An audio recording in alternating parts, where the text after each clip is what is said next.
بسم اللہ الرحمن الرحیم اللہم صلی علی سیدنا و مولانا محمد وعلی آلہ وصحبہ وسلم.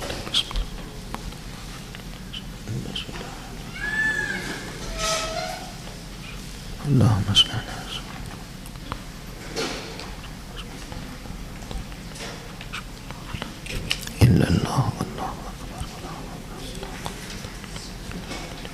بسم اللہ الرحمن الرحیم.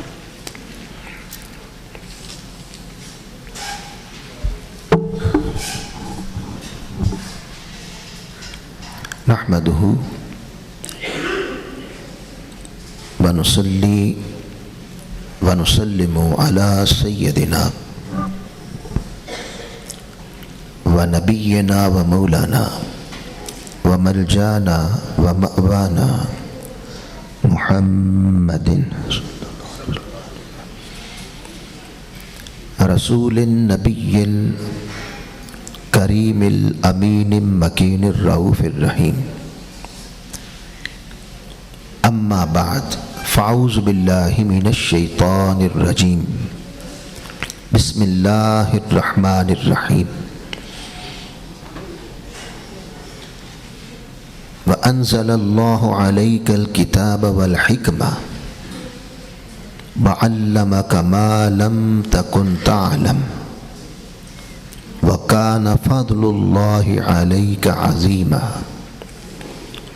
صدق الله مولانا العظيم. انتہائی واجب الاحترام مشائخ اعظام، علماء کرام، مہمانان گرامی قدر، قائدین تحریک منہاج القرآن، منہاج القرآن علماء کونسل، منہاج القرآن ویمن لیگ، منہاج القرآن یوتھ لیگ، MSM کے تمام طلباء و طالبات اور پاکستان عوامی تحریک کے تمام قائدین، اور ان 4 روزہ دروس عرفان القرآن کی آج دوسری نشست میں تشریف لائے ہوئے تمام خواتین و حضرات، اللہ کا شکر ہے کہ اس نے ہمیں اس سال بھی تحریک منہاج القرآن کے پلیٹ فارم پر قرآن اور صاحب قرآن کی تعلیمات سے مستفید ہونے کا یہ موقع فراہم کیا،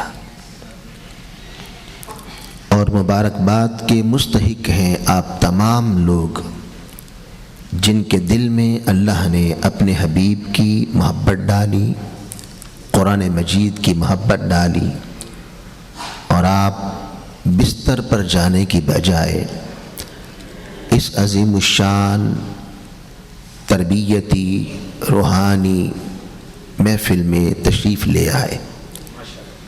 ہم اس پر جتنا بھی اللہ کا شکر ادا کریں وہ کم ہے. آج دوسری نشست ہے، اور آج کی نشست کا موضوع بھی بڑا اہم ہے، اور وہ ہے عقیدہ علم غیب. یعنی جہاں ہم یہ کہتے ہیں عقیدہ علم غیب، تو اس سے بنیادی طور پر یہ مراد ہے کہ اللہ رب العزت نے اپنے پیارے حبیب وجہ تخلیق کائنات سید الانبیاء قائد المرسلین رحمت للعالمین احمد مجتبی سیدنا و سندنا و نبینا و مولانا و ملجانا جناب پاک خاتم الانبیاء حضرت محمد مصطفیٰ صلی اللہ علیہ وآلہ وسلم آپ کو ما کانا و ما یکونو کا علم عطا کیا ہے. یہ اہل سنت کا عقیدہ ہے.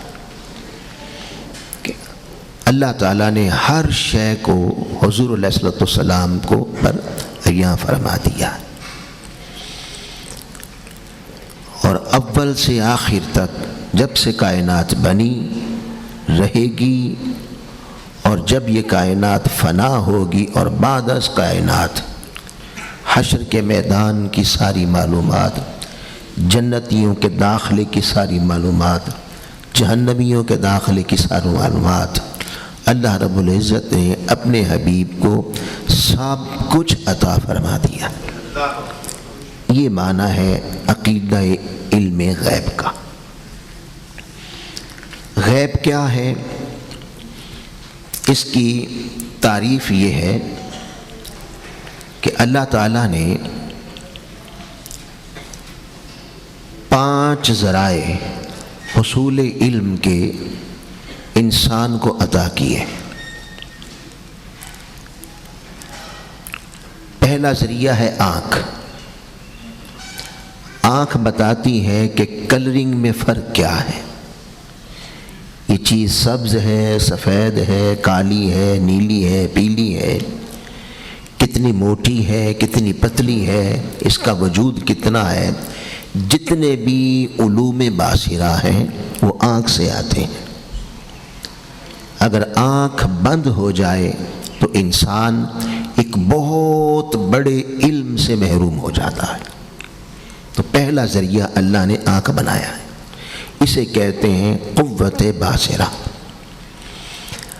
اب آپ میری آواز مجھے دیکھ رہے ہیں، آپ میں بول رہا ہوں، میری حرکت بھی ہو رہی ہے، آنکھ یہ بتا رہی ہے کہ بندہ کچھ کہہ رہا ہے، بول رہا ہے، لیکن آنکھ یہ نہیں بتا سکتی کہ بول کیا رہا ہے۔ وہ بتاتے ہیں کان، یعنی کان یہ بتاتے ہیں کہ موضوع کیا ہے، آواز مرد کی ہے، عورت کی ہے، کسی جانور کی ہے۔ جتنے بھی علوم صوتیہ ہیں آواز والے، وہ آنکھ ہو بھی تو وہ علم نہیں آتا، وہ علم کانوں سے آتا ہے، سننے سے آتا ہے۔ اسے کہتے ہیں قوت سامعہ۔ اللہ نہ کرے اس حال کے اندر گیس آ جائے اور دروازے بند ہوں اور معلوم نہ چلے تو گیس جان لیوا ہے، بندہ مر سکتا ہے۔ اب گیس اس حال میں ہے کہ نہیں ہے، خوشبو موتیے کی ہے، خوشبو گلاب کی ہے، عنبر ہے، کستوری ہے، رات کی رانی ہے، دن کا راجا ہے، یا بدبو ہے۔ یہ سارے علوم نہ آنکھ بتاتی ہے نہ کان بتاتا ہے، یہ سارے علوم ناک بتاتی ہے۔ اسے کہتے ہیں قوت شامہ، سونگھنے کی قوت۔ پھر پھل میٹھا ہے کہ کڑوا ہے۔ آج بیگم نے کھانا پکایا تھا، اس میں مرچ زیادہ تھی، نمک زیادہ تھی، ذائقہ اچھا تھا یا خراب تھا، ذائقہ کیسا ہے۔ یہ سارے علوم جتنے بھی ہیں یہ نہ کان بتاتا ہے، نہ آنکھ بتاتی ہے، نہ ناک بتاتا ہے، یہ بتاتی ہے زبان۔ جب تک آپ زبان پہ نہیں رکھیں گے آپ کو معلوم نہیں ہوگا پھیکا ہے، کڑوا ہے، میٹھا ہے، کیسا ہے۔ اسے کہتے ہیں قوت ذائقہ۔ اب اس راڈ میں کرنٹ ہے کہ نہیں ہے، یہ ٹھنڈا ہے، گرم ہے، موسم سردی کا ہے، موسم گرمی کا ہے، یہ سارے علوم یہ نہ آنکھ بتاتی ہے نہ کان بتاتی ہے۔ میں سونگھنے سے پتہ چلے گا کرنٹ ہے کہ نہیں، دیکھنے سے نہیں پتہ چلتا، کان لگا کے سنے تو کیا بتائے گا کہ ٹھنڈا ہے کہ گرم ہے، تو اس کو چھونے سے پتہ چلے گا۔ تو جو ہی آپ چھوئیں گے تو بتا دے گا کرنٹ ہے یا نہیں ہے، ٹھنڈا ہے یا گرم ہے۔ اسے کہتے ہیں قوت لامسہ، چھونے کی قوت۔ یہ 5 ذریعے ہیں حصول علم کے، اور ان 5 ذرائع سے اللہ علم عطا کرتا ہے. یہ علم کے لیے اللہ نے پیدا کی ہے. یہ 5 کے 5 جانور میں بھی ہے. جانور کے پاس آنکھ ہے، وہ دیکھتا ہے. جانور سنتا بھی ہے. ایک چارہ کھاتا ہے، ایک گوشت کھاتا ہے، جس سے پتہ چلتا ہے کہ منہ کا ذائقہ بھی ہے. اسی طرح سونگھتا بھی ہے. آپ اسے زور سے چھڑی ماریں تو اس کی حرکت بتاتی ہے کہ محسوس بھی کرتا ہے، محسوس بھی ہوتا ہے. تو سوال پیدا ہوا کہ ادھر بھی 5 ذرائع موجود ہیں، جانور کے پاس بھی موجود ہیں اور انسان کے پاس بھی موجود ہیں یہ ذرائع. تو پھر انسان اور جانور میں فرق کیا ہوا؟ یعنی آنکھ تو جانور کے پاس بھی ہے، کان بھی ہیں، زبان بھی ہے، ناک بھی ہے، چھونے کی حس بھی ہے. یہی 5 حصول علم کے ذرائع اللہ نے بنائے ہیں اور یہی 5 انسان کے پاس بھی ہیں. تو اب سوال یہ ہے کہ جانور سے انسان افضل کیوں ہے؟ اس کے پاس بھی یہی 5 ہیں، آپ کے پاس بھی وہی 5 ہیں. تو اس کا جواب یہ ہے کہ ان 5 کو استعمال کرنا کیسے ہے. ان 5 سے کما حق کا فائدہ کیسے لینا ہے وہ جانور کے پاس نہیں، وہ بتاتی ہے عقل، وہ بتاتا ہے فہم، شعور. انسان کے پاس فہم، شعور ہے. وہ اس عقل کی بنا پر آج چاند کو تسخیر کر رہا ہے. اس عقل کی بنا پر یہاں سے بٹن دباتا ہے، ہزاروں میل دور اسی وقت بات کر لیتا ہے، ہزاروں میل دور اسی وقت دیکھ لیتا ہے. تو انسان کے پاس عقل ہے، شعور ہے، فہم ہے. یہ جانور کے پاس نہیں ہے.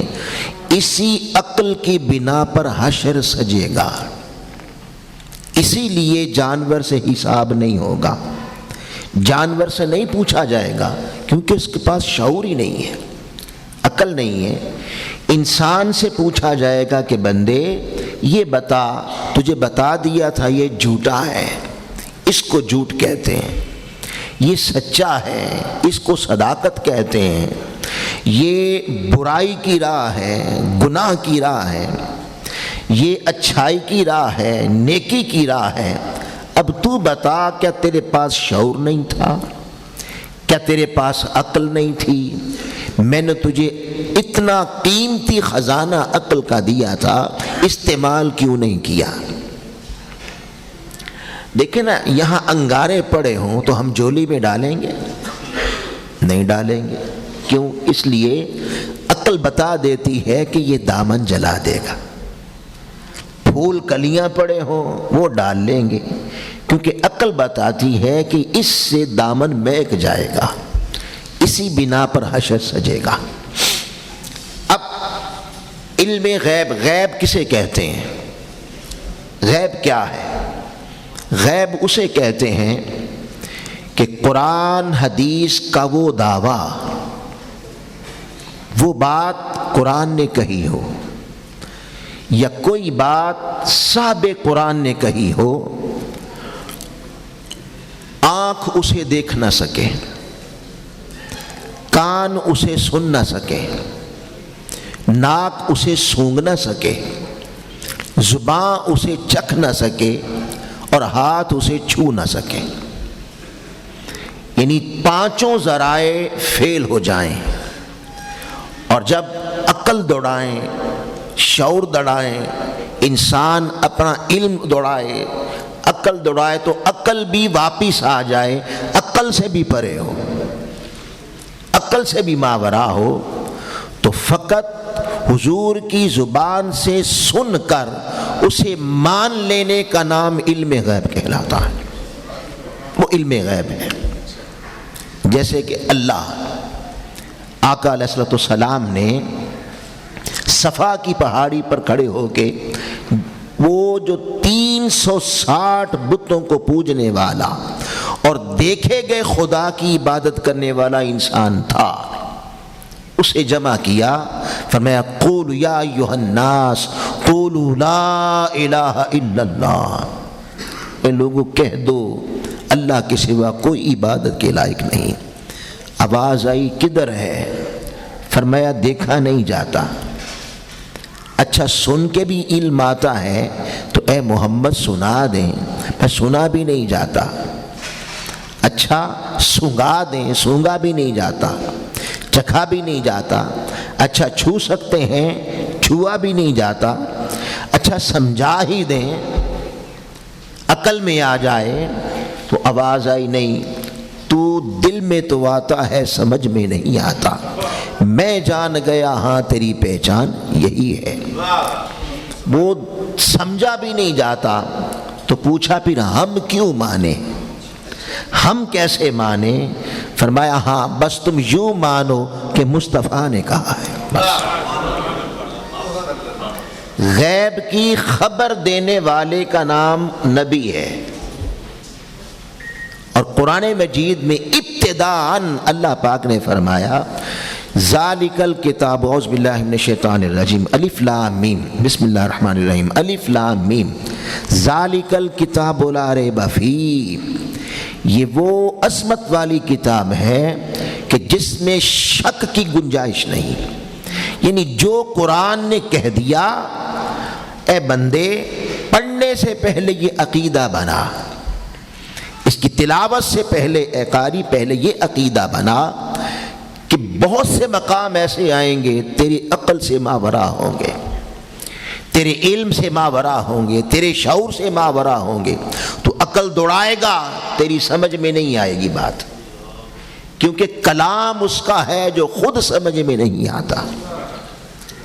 کلام اس کا ہے جو خود سمجھ میں نہیں آتا، تو ممکن ہے بڑے مقامات ایسے آ جائیں جو تیری سمجھ سے بالا تر ہوں، لہٰذا اس وقت عقیدہ کیا بنانا ہے؟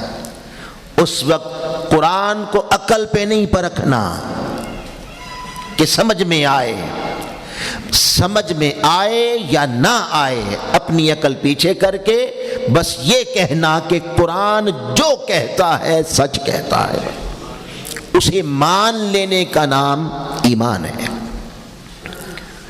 اسے مان لینے کا نام ایمان ہے۔ اس لیے فرمایا ذالک الکتاب لا ریب فیہ، اس میں شک نہیں ہے۔ اس شک کا معنی یہ ہے ہدن، ہدایت کا سرچشمہ ہے، کن کے لیے؟ للمتقین، کنڈیشنل کر دیا کہ قرآن بڑے پڑھیں گے، ہر پڑھنے والے کو قرآن اپنے ہدایت کے خزانے عطا نہیں کرے گا۔ یعنی اس سے ہدایت کا نور لینے کے لیے ڈگری کی نہیں ضرورت کہ شیخ الحدیث ہو تو پھر ملے گی ہدایت، شیخ الفقہ ہو تو پھر ملے گی ہدایت، شیخ التفسیر ہو تو پھر قرآن سے ہدایت ملے گی، نہیں، ہدایت کا چیپٹر یہ اور ہے۔ نہیں، میں ہدایت کسے ملے گی؟ للمتقین، جس کے یہاں تقوی اور اللہ کا خوف ہوگا، ادب ہوگا، محبت ہوگی، اس کے لیے یہ سرچشمہ ہے ہدایت کا۔ اب فرمایا وہ متقی ہے کون؟ الذین یؤمنون بالغیب، وہ وہی ہیں جو غیب کو مان لیتے ہیں مصطفیٰ کی زبان سے سن کر، آقا علیہ السلام کی زبان سے سن کر۔ تو سادہ بات ہے کہ جتنے بھی ایمانیات ہیں سارے غیب ہیں، اور سب پر ایمان کیوں لانا ہے؟ اس لیے کہ مصطفیٰ نے کہا ہے۔ اللہ غیب ہے، فرشتے غیب ہیں، قیامت غیب ہے، جنت غیب ہے، دوزخ غیب ہے۔ عقل تو اسے بھی نہیں مانتی کہ ابھی آپ نے ایک بندہ دفن کیا، اس کے لیے گڑھا نکالا، اندر رکھا، اوپر مٹی ڈالی، نیچے دوزخ بن گئی، نیچے جنت بن گئی۔ عقل تو اسے بھی نہیں مانتی۔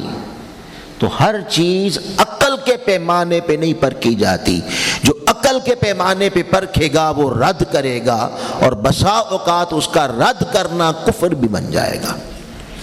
یاد رکھ لیں، یہ علم غیب کا عقیدہ بھی ایمان کی اساس میں سے ہے۔ نبی آتا ہی غیب بتانے ہیں، نبی بات ہی وہ کرتا ہے غیب کی جو نہ عقل تسلیم کرتی ہے نہ آنکھ اسے دیکھتی ہے، جو غیب ہے۔ تو جب غیب کی خبریں دینے والا آیا ہی غیب بتانے ہے، اس کے پاس علم غیب نہیں۔ یہ کتنی عجیب سی بات لگتی ہے، کتنی نادانی کی بات لگتی ہے کہ حضور علیہ السلام کے پاس علم غیب نہیں، جبکہ انہی کی زبان سے غیب کو سن پر ہم ایمان لائے ہیں، انہی کی زبان سے غیب جان کر ہم ایمان لائے ہیں، اور جتنے ایمانیات ہیں سارے ہی غیب ہیں، سارے ہی غیب ہیں۔ قرآن اللہ کا کلام ہے، آنکھوں سے دیکھا، اللہ نے کانوں سے سنایا آپ کو کہ میرا کلام ہے، مصطفیٰ نے کہا اللہ کا ہے، ہم نے کہا اللہ کا ہے۔ حضور رسول ہیں، یہ کس نے بتایا؟ بھئی ہیں تو عام طرح کے انسان ہیں نا، مگر وہ رسول ہیں، ان پر فرشتہ آتا ہے، ان پہ وحی آتی ہے، وہ نبی دو جہاں ہیں، نبی تاجدار کائنات ہیں، یہ بات بھی غیب ہے اور یہ بات بھی مصطفیٰ نے بتائی۔ ایک سادہ سی بات میں نے کی یہاں پہ ابھی کہ غیب کی خبر دینے والا ہی نبی ہوتا ہے، ہر نبی غیب کی خبر دیتا ہے، تو یہ تو تاجدار کائنات ہیں، یہ تو وجہ تخلیق کائنات ہیں۔ حضور علیہ السلام کو اللہ پاک نے ما کان وما یکون کا علم دے کے بھیجا تھا۔ میں نے آپ کے سامنے سورہ النساء کی آیت نمبر 113 کا آخری حصہ تلاوت کیا۔ اس میں اللہ پاک نے فرمایا وَأَنزَلَ اللَّهُ عَلَيْكَ الْكِتَابَ وَالْحِكْمَةَ، کہ اے میرے محبوب صلی اللہ علیہ وسلم، اللہ نے آپ پر کتاب یعنی قرآن اور حکمت کو نازل فرمایا ہے، اور دوسرے مقام پر فرمایا کما ارسلنا فیکم رسولا منکم یتلو علیکم آیاتنا وَيُعَلِّمُكُمُ الْكِتَابَ وَالْحِكْمَةَ وَيُزَكِّيكُمْ، کہ یہ اسی طرح ہم نے تمہارے درمیان تمہیں میں سے ایک رسول بھیجا جو ہماری آیتیں تم پہ پڑھتا ہے اور تمہیں کتاب کی تعلیم دیتا ہے، کتاب پڑھاتا ہے۔ کون سی کتاب پڑھاتا ہے؟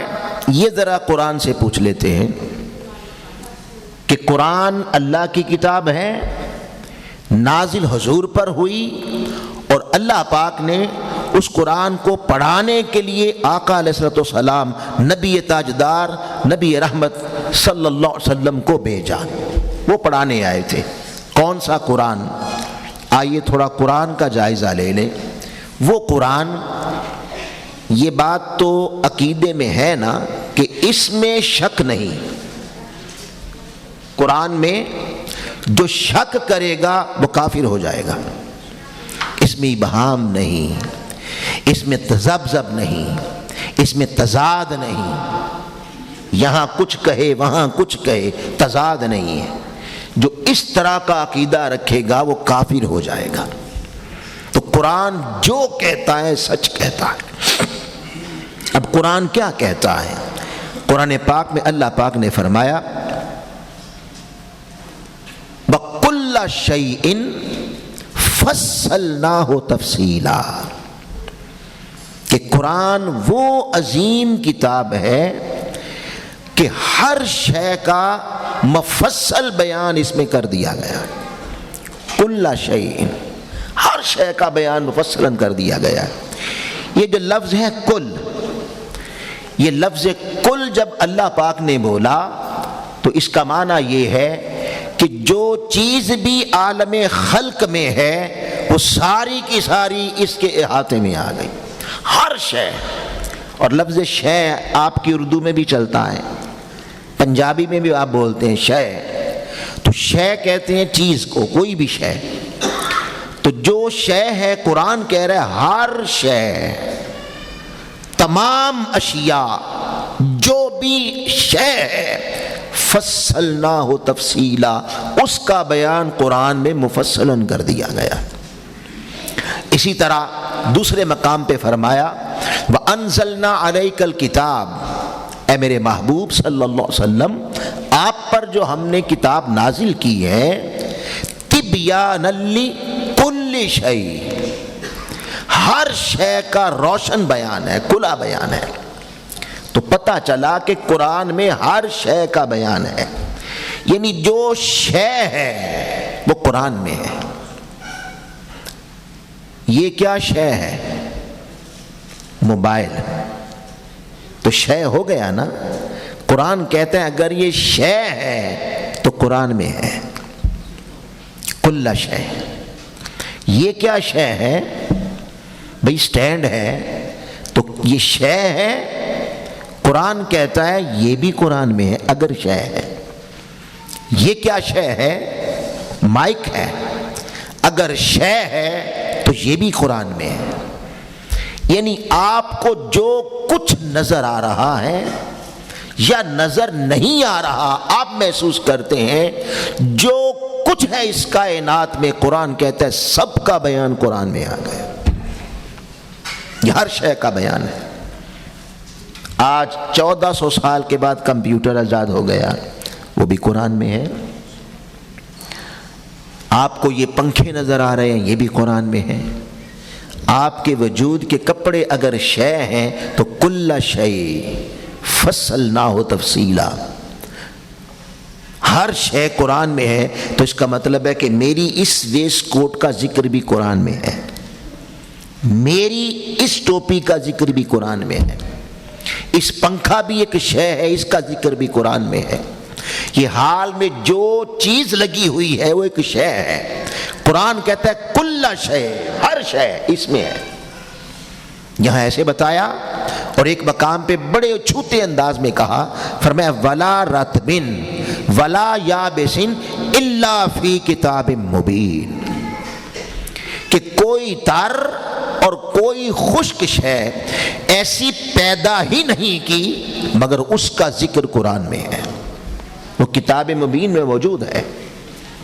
اب آپ کائنات پر اگر نگاہ ڈالیں، عمیق نگاہ سے دیکھیں تو یا خشکی ہے یا تری ہے، یا خشکی ہے یا تری ہے، یا دونوں کا مجموعہ ہے، اس سے باہر کچھ نہیں ہے۔ تو کیا معنی؟ اللہ نے ساری کائنات کو قرآن میں بیان کر دیا۔ قرآن ہر شے کا بیان ہے۔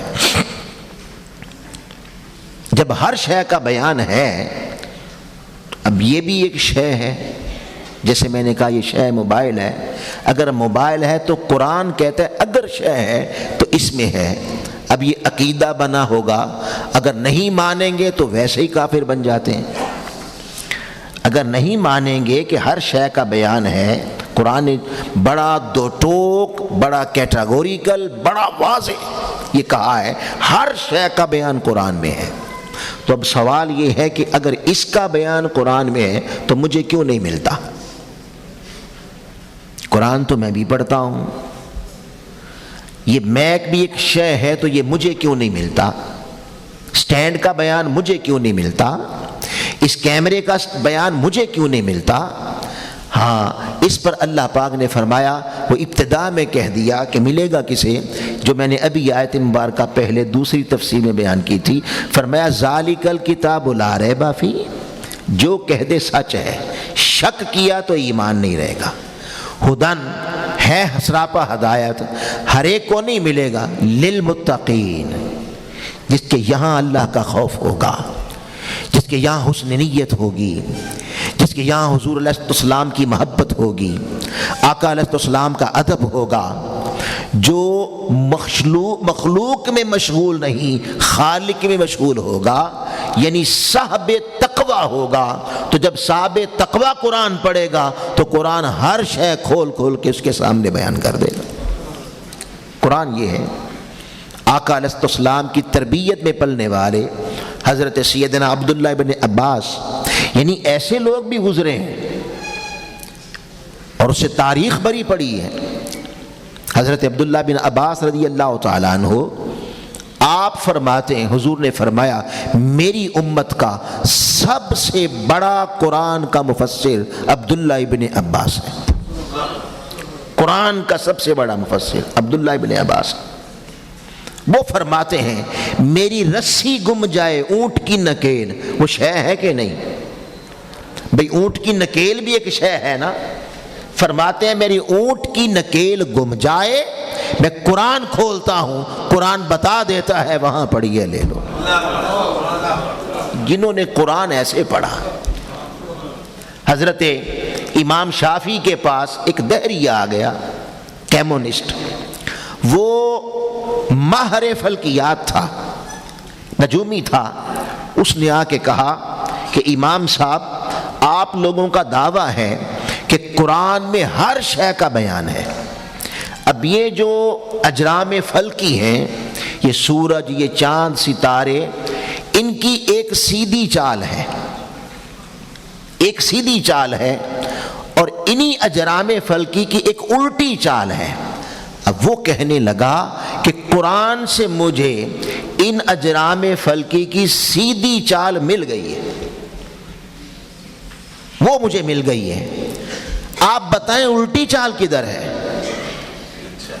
ڈھونڈنے والوں کو دنیا بھی نہیں دیتے ہیں، یعنی ڈھونڈنے نکلا ہے چاہے دہریہ ہی کیوں نہ ہو، جب ڈھونڈنے نکلا ہے دل سے تو قرآن اس کو بھی فیض دے دیتا ہے۔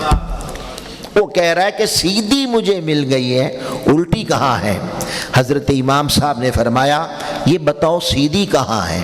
اس نے کہا کلن فی فلک یسبحون، کلن تمام اجرام فلکی، تمام اجرام فلکی یسبحون چل رہے ہیں، تیر رہے ہیں۔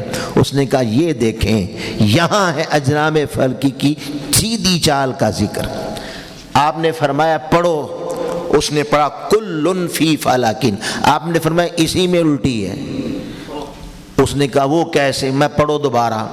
اس نے پڑھا کلن، تو یہ اس طرف پڑھیں جیسے عربی خط پڑھتے ہیں، عربی رسم الخط پڑھتے ہیں دائیں سے بائیں، تو اس میں کاف اور لام کو جوڑا تو بنا کلن، آگے ہے فے اور چھوٹی یہ بنا فی، آگے ہے فے لام کاف فلاکن، یہ بنا کلن فی فلاکن، تمام اجرام فلکی اس طرف ہو گیا۔ اب جیسے انگلش رسم الخط ہے اب اس طرح پڑھیں، فلاکن کے آخر پر کاف ہے، اس طرف کریں کہ تو آگے کل، آگے لام ہے، فے ہٹا دیں تو ادھر بن گیا کلن، اس طرف کدھر ہو گیا کلن۔ فلک کا فے اٹھائیں، یہ جو فی کی یہ ہے، ادھر سے فے ہٹا کے ادھر فے لگا دیں تو یہ ادھر فی بن گیا، اور فی کا فے یہاں سے اٹھائیں اور ادھر سے جو کلن ہے اس کے لام سے جوڑیں تو ادھر بن گیا فلاکن۔ سیدھا پڑھیں تب بھی کلن فی فلاکن، الٹا پڑھیں تب بھی کلن فی فلاکن۔ آپ نے فرمایا سیدھا پڑھو تو سیدھی چال ہے، الٹا پڑھو تو الٹی چال ہے، ہر شے موجود ہے، یعنی قرآن میں ہر شے کا علم موجود ہے۔